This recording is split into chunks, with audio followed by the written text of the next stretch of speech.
TRS భవన్లో కేటీఆర్ మాట్లాడుతున్నారు. ఇప్పుడు లైవ్ చూద్దాం.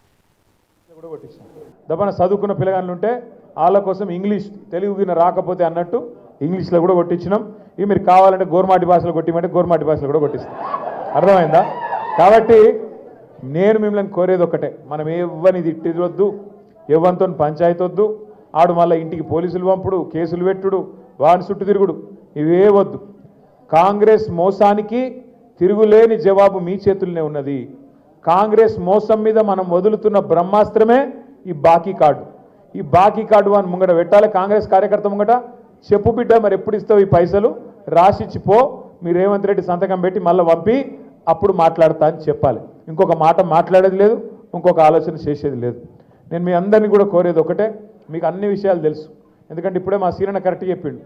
బయట వేరే నియోజకవర్గాల రేవంత్ రెడ్డి గురించి సగం సగం తెలిసేమో కానీ ఇక కొడంగలోళ్ళు మీకు నేనేం చెప్పాలి? అది అంటారు చూడు, పుట్టుమచ్చలతో సహా ఎరికే మీకు ఆయన గురించి. ఆయన ఏం మాట్లాడతాడు, ఎప్పుడేం డైలాగులు కొడతాడు, ఎంత మోసగాడు, అందరికంటే ఎక్కువ కొడంగలోళ్ళకే తెలుసు. ఎంత ఘోరం కాకపోతే నేను అడిగేది ఒకటే, మీరు గెలిపించారు, ఆయన ఊరు కాదు కనీసం ఇక్కడ ఏడనోకి అక్కడెక్కడనో నల్లమల అంటాడు, ఆడ కూడా ఏం దొంగ పనులు చేసినా ఆడికి ఎలగొట్టిరు, ఎలగొడితే ఇడికచ్చి పడ్డాక సరే మీరు దయదలిసి బతుకు తెరువు కోసం వచ్చిండు కదా అని మీరు ఒక్కసారి కాదు ఇప్పటికి 2-3 సార్లు గెలిపించారు. గెలిపిస్తే శాసనసభలో జన్మనిచ్చిన కొడంగల్, రాజకీయంగా జన్మనిచ్చిన కొడంగల్ను పట్టుకొని అక్కడ భూములు తొండలు గుడ్లు పెట్టని భూములు అంటాడు. గంత అన్యాయంగా మాట్లాడచ్చునా? ఏ గడ్డనైతే జన్మనిచ్చిందో నీకు ఆ గడ్డ గురించి, ఆ ప్రాంతంలో ఉండే భూముల గురించి, అక్కడ బంగారం పండించే రైతన్నలు ఉన్నారు, వాళ్ళని పట్టుకొని తొండలు గుడ్లు పెట్టని భూములు నేను తీసుకుంటుంటే మా అల్లుని కంపెనీ కోసం ఏం నొచ్చిందా మీకు అని మమ్మల్ని అంటాడు.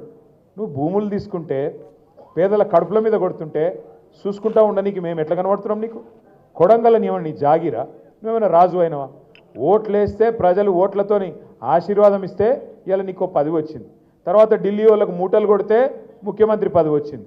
మాకు తెలియదా? అది కేవలం నువ్వు ఇవాళ కొడంగల్ ప్రజలు భిక్ష పెడితే ఆయన ఎమ్మెల్యేవు తప్ప నువ్వేదో రాజువు చక్రవర్తి అనుకుంటే రేవంత్ రెడ్డి నీకంటే పెద్ద పెద్దోళ్ళు చాలామంది గిట్లా మాట్లాడిన వాళ్ళు, గిట్లా నిలిగిన వాళ్ళు అందరూ అడ్రస్ లేకుండా కొట్టుకపోయినరు.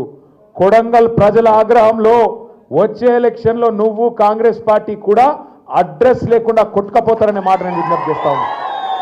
కానీ దానికోసం 3 ఏళ్ళు చూసి అక్కర్లేదు, దానికోసం 3 ఏళ్ళు ఎదురు చూసి అక్కర్లేదు. మీకు మంచి అవకాశం, ఇవాళనే ఎలక్షన్ షెడ్యూల్ వస్తుందట.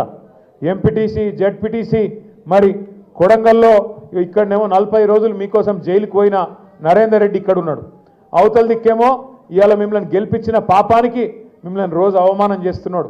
మీకు ఒక్కటంటే ఒక్క పని కూడా చేయకుండా ఆయన జేబులు నింపుకోనికే ఇవాళ ఆరాట పడుతున్న తిరుపతి రెడ్డి, రేవంత్ రెడ్డి ఇంకో దిక్కున్నారు. నేను కొడంగల్లో ఉండే మా అన్నదమ్ములను, ఆడబిడ్డలందరినీ ఒకటే కోరుతున్నా, మళ్ళీ మోసపోకండి. ఈసారి మీరు చేయవలసిందల్లా ఒకటే, అక్కడ ఎంపీటీసీ అయినా సర్పంచ్